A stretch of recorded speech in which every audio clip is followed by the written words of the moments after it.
We've learned that the FBI collected 11 sets of classified documents, including some documents that were marked as top secret during their search at Mar-a-Lago on Monday.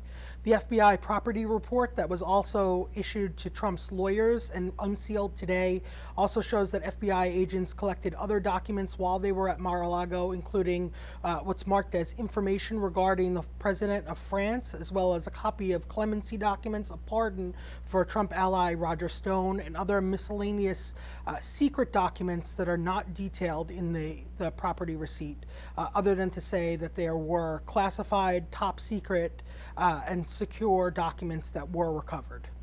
The documents that the FBI recovered were marked as top secret or classified. That level of classification is significant, in part because they are some of the highest classified documents in the federal government.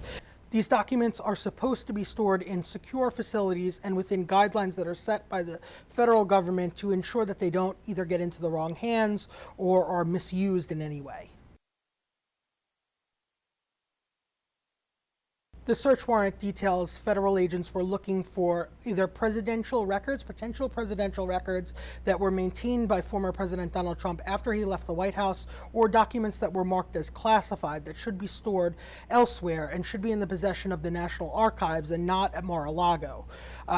Former president has said that he declassified all of the documents that were recovered at Mar-a-Lago, and that the FBI should have just asked him, though we know that the Justice Department had served subpoenas, that federal agents and a Justice Department senior official had visited Mar-a-Lago in the past, and that had not happened.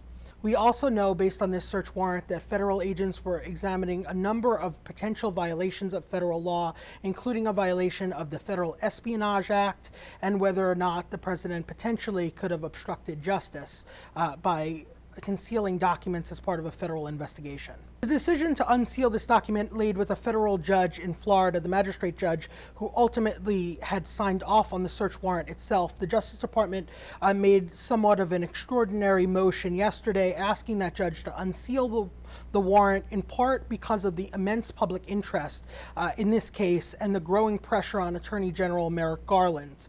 What happens from here is still unclear. The Justice Department's investigation obviously remains ongoing. The National Archives had referred the matter to the Justice Department after they had discovered that records that were collected at Mar-a-Lago earlier this year contained potentially classified information. So the Justice Department's probe is ongoing, though it's unclear whether the Justice Department took this action specifically in order to recover what they believed were classified records and get those back into the custody of the U.S. government, or whether this is part of a larger criminal probe.